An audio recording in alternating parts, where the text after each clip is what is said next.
naisip ako eh. Baka ako naman yung may kasalanan. Baka may nasabi ako na nagawa ko para magbago si Darling sa akin. Kung meron man siyang tinatago sa'yo, yun ay para protektahan ka, hindi para saktan ka. Alam ko naman yun, Mami. At nagtitiwala naman ako kay Darling. Pati sa inyo. Pero kung problema to, ayoko sarilinin nila. At pa ba ako naging ate kung pababayaan ko sila? Simula naghiwalay kayo, wala na si Darling sa sarili niya. Ewan ko kung family problems lang. Pero sigurado ko affected siya na dahil sa'yo. Sumuko na ako kapaporma sa kanya eh. Kahit di niya sabihin, obvious naman na mahal na mahal niya. Kaya please lang, kausapin mo na. Yun lang yung paraan para bumalik sa dati si Darling. And para hindi makancel yung Christmas shows namin. Sige, gagawin ko yun. Pare, salamat. Dad, bakit niyo po tinago sa amin tungkol kay Ate Celine? Alam niyo na rin pala. Ayaw lang namin ng mama niyo masaktan si Celine. Ayaw namin maramdaman niya na hindi siya part ng family ito. At ayaw rin namin na ibang ituring niyo sa kanya. Kailangan malaman to ni Ate Celine. Palipasin lang natin ang Pasko. Then kakausapin namin siya ng mami niyo. Merry Christmas, my dear best friend. Yan yung mga listahan ng properties na hinahanap mo. At ang swerte natin ha, dahil nasa Manila lang sila. Pwede kong sunugin yung kanilang bahay. Pwede ko rin namang pagbabarilin silang lahat. Ano ba sa tingin mo mas maganda para kay Arthur? Ano yung mas masakit para sa kanya? Meron ka sikreto na hindi nila alam. At anong ibig mong sabihin? Sabihin ko sa'yo. Ampon si Celine. Sinabi kay Vanessa. Sigurado kapag nalaman ni Vanessa yan, kakwento niya kay Josephine. At binigyan mo ngayon si Josephine ng rason para guluhin pa yung pamilya ko. This is perfect! Hindi nila makakalimutan itong Paskong ito, Vanessa. Halika nga dito! Thank you so much! Ano gusto mo? Gusto mo mag-shopping? Oo naman! Kailangan makasiguro tayo na mauunahan natin siya bago pa siya makarating dito. Sige, ako nang bahala dyan. Babawi ako. Anong pinaplano nila? Ang sabi, pupunta sila sa bahay ni Sir Arthur. Alam na ni Josephine kung saan tayo nakatira. Paano nalaman ni Josephine? Ewan ko, basta narinig daw ni Citadel. Mamaya daw pupunta rito si Josephine. May dala daw silang pasabog. Dito mo pa lang, oh. Buo na Pasko, oh. Bolero ka talaga. Tawagin ko si Mami para mapakilala na kita sa kanya. Ikaw pala si Pakoy. Nice to meet you. Nakilala ko na rin po kayo sa wakas. Alam ko na po kung saan po nagmana yung kagandahan po ni Celine. Bolero ka pala. Mami, si Daddy pala. Para mapakilala ko na si Pakoy sa kanya. Kanina ko pa siya hindi nakikita eh. Hanapan mo naman, no? Ay, nagbabas po. Kasama po si Bagyo. Mukhang nagmamadali po sila. Kinakabahan ako. Baka naman bigla umalis si Daddy kasi may nakakilala sa kanya dito. Sandali. Tatawagan ko lang, ha?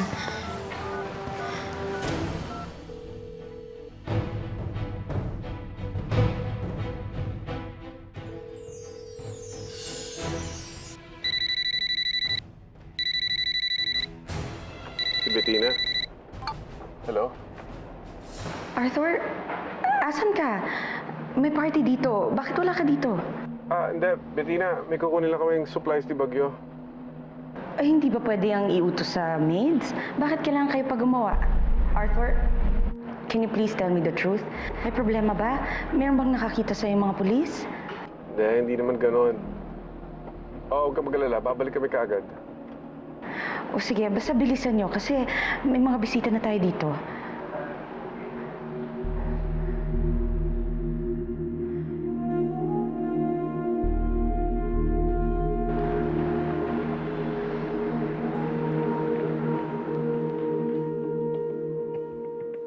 Pare, nagdududa na si Bettina. Bilisan na natin. Yari tayo niyan.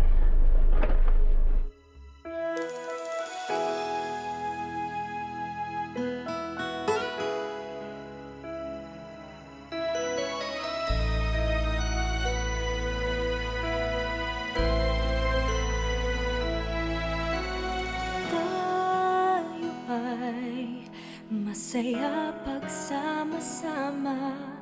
Hawak kamay tayo sa bawat problema.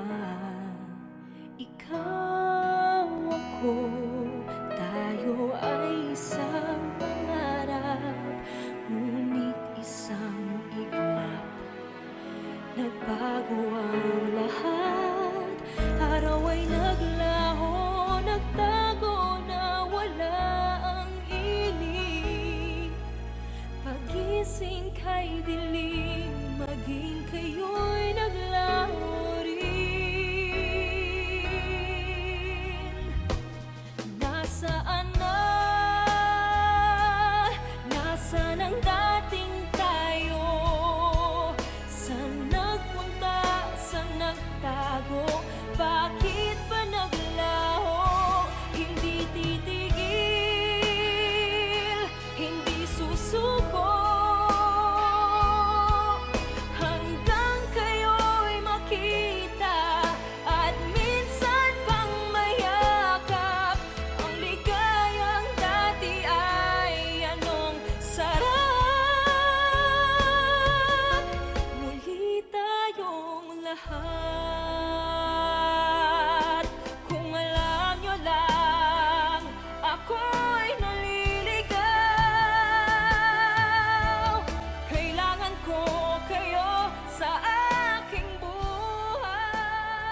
Alam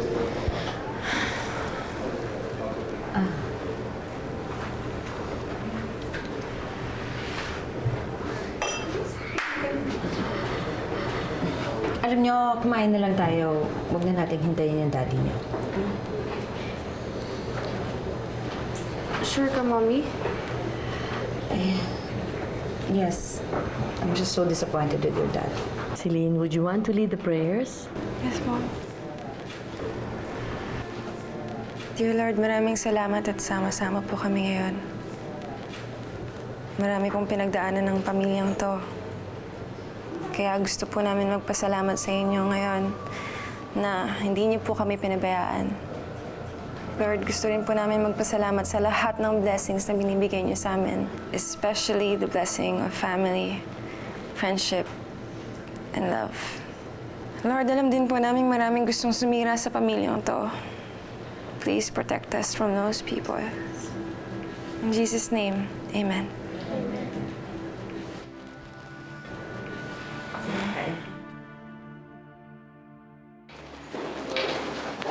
Ay, dito lang yun eh. From 503 daw, 903 daw. Pag... Ay, sir. Uy. Sir, ito. Oo, pasensya ka na. Thank you, thank you.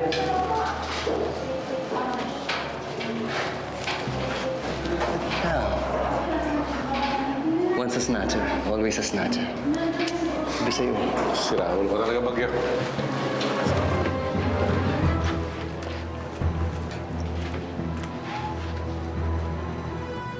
Are you ready to party? Of course I'm ready. Sandali. Hindi mo ba dadalhin yung anting-anting mo? No need. Sapat ng pasabog ang lihim na sasabihin ko mamaya. Let's go! Let's go.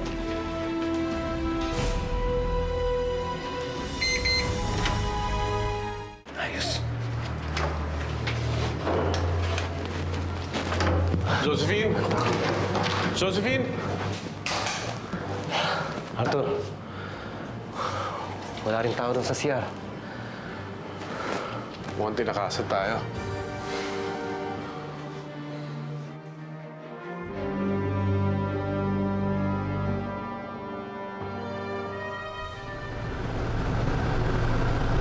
Sigurado ka ito yung tamang daan? Oo, sigurado ko. Alam ko to eh. Shortcut lang tong dinadaanan natin. Excited na kasi ako eh. Gusto ko na makita yung mukha ng Celine na yun. Pag nalaman niya, isa siyang ampon.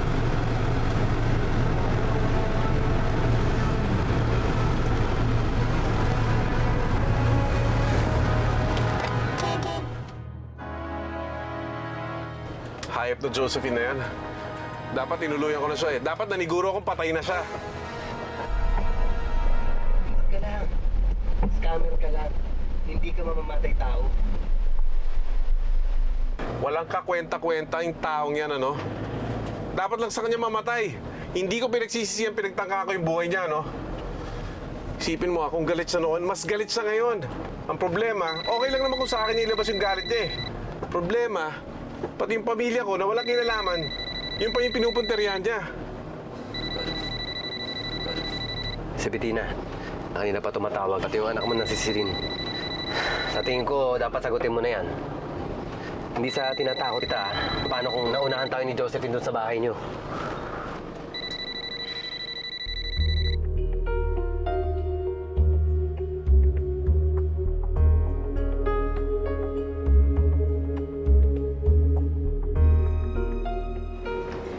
Ano ba yan?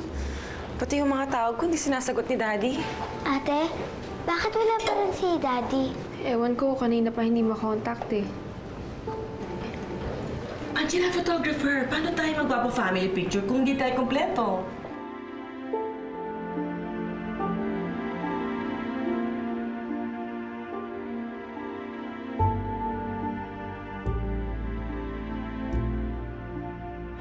Oo, smile! Smile kayo! Christmas eh. At, nasaan na ba yung asawa mo? Ano? Ma'am, kukunan ko ba yung whole family? Sandali lang. Paano? Just a few more minutes. Kami muna picturean mo. Smile. Ayan. Isa pa.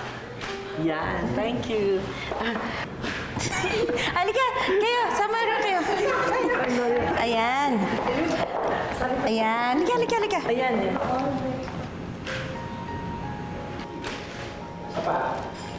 Ayan. Thank you. Ayan. Sige. Lauren, pwede ko pa hiramin yung kotse mo? Hanapin ko si Daddy eh.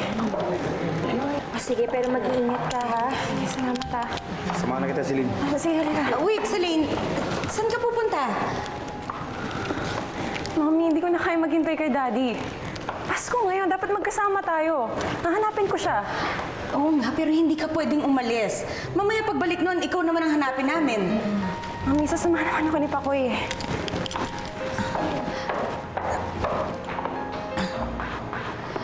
Oh, sige.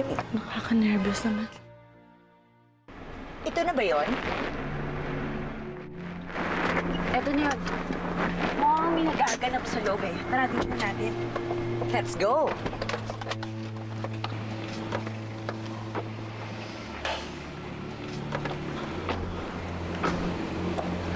Okay, pumasok ka ulit sa loob. Bakit?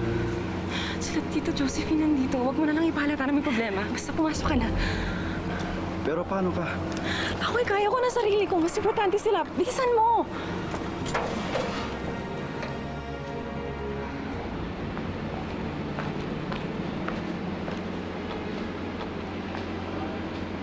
Anong ginagawa mo dito? Merry Christmas, Celine. Kung ano man masamang binabalak mo sa pamilya ko, huwag mo nang ituloy. Pamilya? Celine, anong pamilya ang sinasabi mo? Nagkakamali ka ng sinasabi mo, Celine. Hindi mo sila pamilya. Tita Josephine, ano bang pinagsasabi mo? My poor Celine. Hanggang ngayon, di mo pa rin alam ang totoo? Na ang iyong buhay ay isang malaking kasinungalingan. Matagal ka nang niloloko ni Bettina at Arthur. Pinaniwala ka nilang anak ka nila. Pero ang totoo, isa kang ampon. Nakakashock naman talaga, di ba? Malamang isa kang ampon dahil matagal na itong inililihim sa'yo ni Bettina at ni Arthur.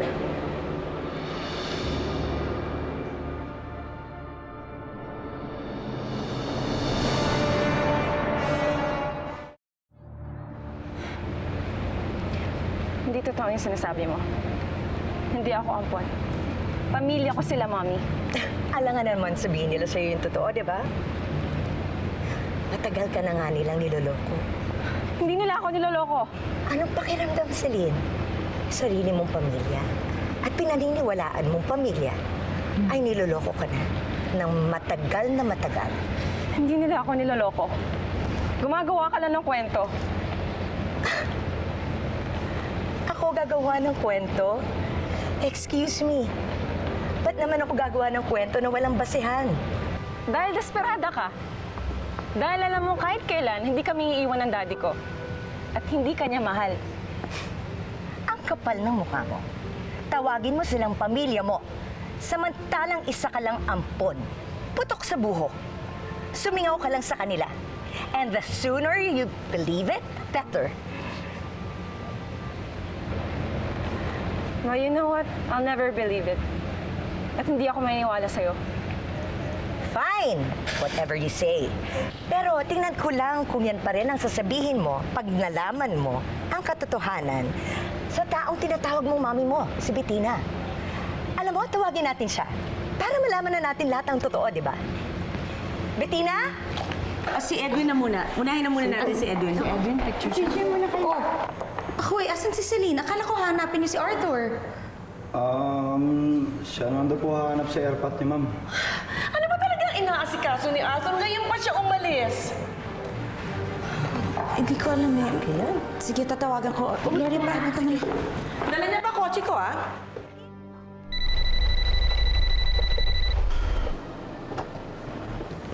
Oh, ma, hindi siya sumasagot eh. Bakit kaya? Ano ba nangyari? Bettina? Pare, nawala si Bettina. May ginagawa lang. Pare, bilisan na natin. Baka kung ano ang ginagawa ni Joseph, si Bettina ko. Bettina! Huwag mo na rin gawin yung mami ko sa Get kalokohan out mo! of the way! Bettina! Lumabas ka dito, Bettina! Josephine, umalis ka na lang. Ba't ako aalis? Ginagawan kita ng pabor. Para rin to sa'yo. Pasalamat ka na lang sa akin. Bettina! Bettina! Diyan ka lang, Vanessa! Bettina! Si Celine. Teka, kuya, nasa ba talaga si Ate Celine? Lumabas ka na! Lumabas ka dyan! Si Josephine yun ah. Teka, paano naman dito tayo? Tatawag ako ng polis. Kailangan makulong ang babaeng yan! Bettina! Bettina! Ano ba? Huwag may dami ang mga Anong ginagawa mo dito, Josephine? Bettina, may itatanong sa'yo si Celine. Josephine, umalis ka na! Ano ba? Josephine, ano ba? Bakit mo ba ginugulo yung anak ko? Ano? Sino niloloko mo? Bettina, alam na ni Celine ang totoo. Na hindi niyo siya anak. Na siya ay isang ampon.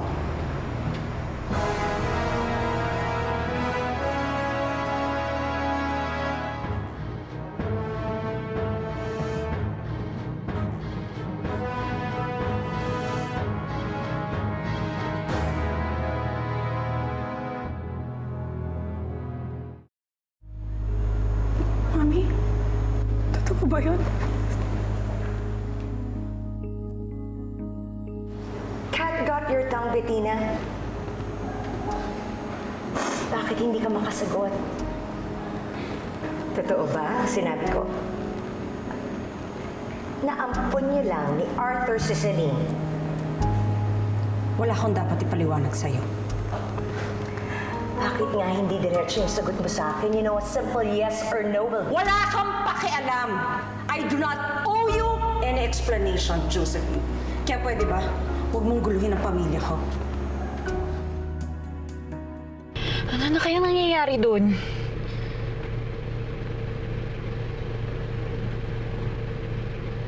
Oh my God, may police!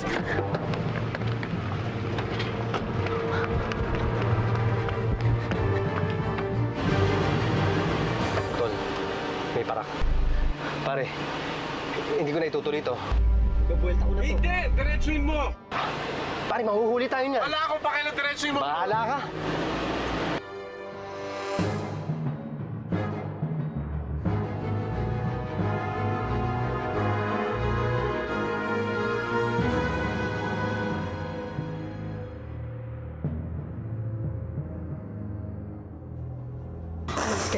Tumaas ka pa babae ko!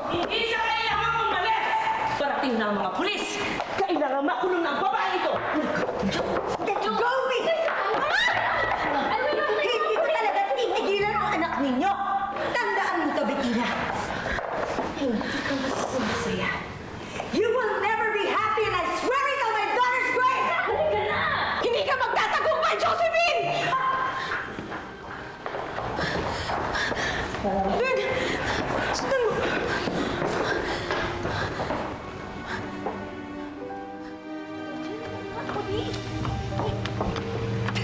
Bilis!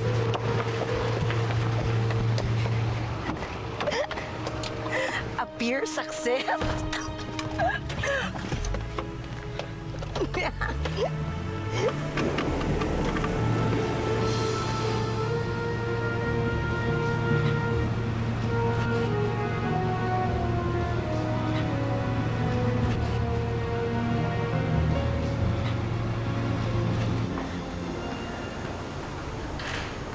Anak, Bettina?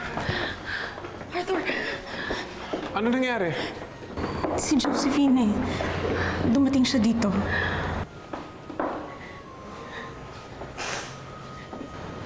Mami, totoo ba yung sinabi ni Tita Josephine?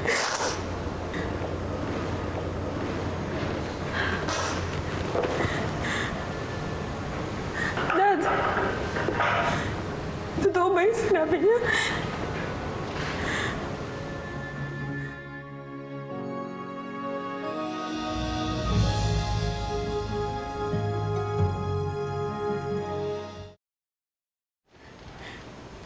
Hindi totoo. Bettina, ako nang bahala dito. Celine, anak kita. Anak ka ni Bettina. Yan ang totoo. Saan nakuha ni Tita Josephine yun? Hindi ko alam. Kilala mo si Josephine. Gagawin niya lahat para sirain yung pamilya natin. Alam niya magkakasama tayo at nag-iisa siya. Kaya kung ano-ano kasinungalingan na sasabihin niya. Dad, it still doesn't make sense. Bakit ako? Apat kami, oh. Si Edwin, si Darling, si Faye. Bakit ako? Celine, simula pa lang mainit na ang dugo ni Josephine sa'yo. Gusto kanyang saktan. Ginawa kanyang target. Celine, paniniwalaan mo si Josephine? Mas gugustuhin mo maniwala na isa kang ampon kaysa anak namin ni Bettina? Of course not, Daddy. Nararamdaman ko na anak niyo ako. Nararamdaman mo dito. Kaya ayaw ko maniwala sa kanya eh. Kaya, Daddy, huwag kang magsinungaling sa akin. Sabihin mo sa akin ang totoo. Celine, yun ang totoo. Okay, it's settled. Tama ng paniwalaan mo yung daddy mo. Celine, anak kita. Kadugo kita. Isa kang buwena. Celine. Celine, maniwala ka.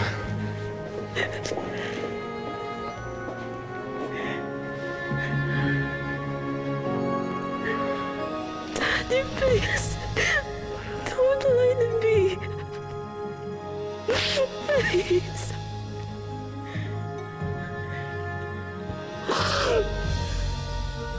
Mommy, please don't lie to me.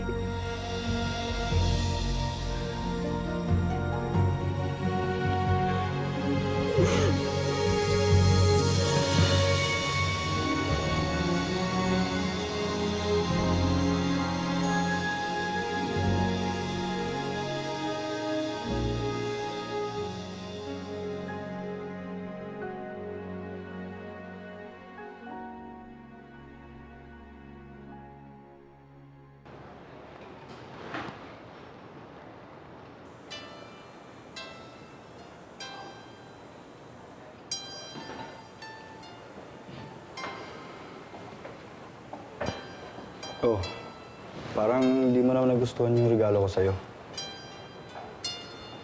Hindi, nagustuhan ko naman. Kaso iba lang kasi pakiramdam ko eh. Ewan ko ba? Alam kong inassure naman ako ni Daddy at Mommy na anak nila ako, kaso lang mabigat pa rin sa dibdib ko. Huwag mo na kasing isipin yung sinabi ni Josephine na yun.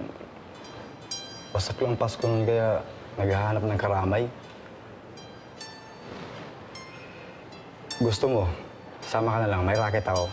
Para malibang-libang ka naman dyan. Wag na. Okay na ako dito kasama ang pamilya ko. So, paano? Merry Christmas na lang. Merry Christmas. Pasensya na. Nadamay ka sa gulo ng pamilya ko, ah.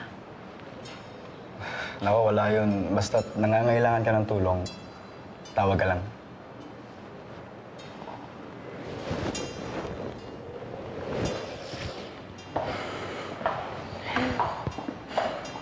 Paano? Alis na ako. Ayaw mo sa mama. Hindi na nga. Bye, thank you.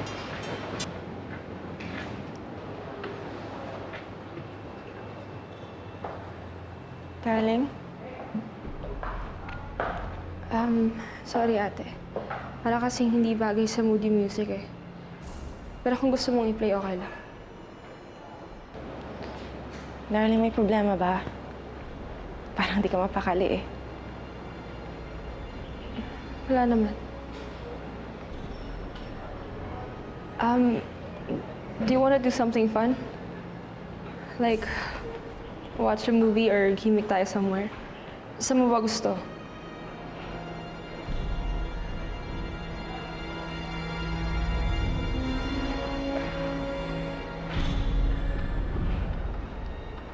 Darling, magtapat ka nga sa akin. Ano bang alam mo? Anong alam ko? Sabi kasi ni Faye sa akin na may secret daw kayo ni Edwin. Tukol ba sa akin yun? Totoo bang ampun ako?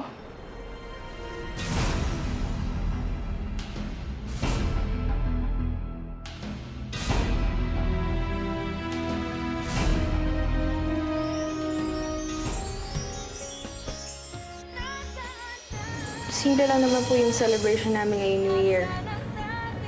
Sa house na po kami kasama po yung family ko. Sorry, buo. Pero may nasagap kami chika na naglayas daw ang sister mo. Alam mo, kasalanan ng best friend mo yan eh. Kung hindi nila ginulo si Arthur, edi hindi sana nilalaya si Celine.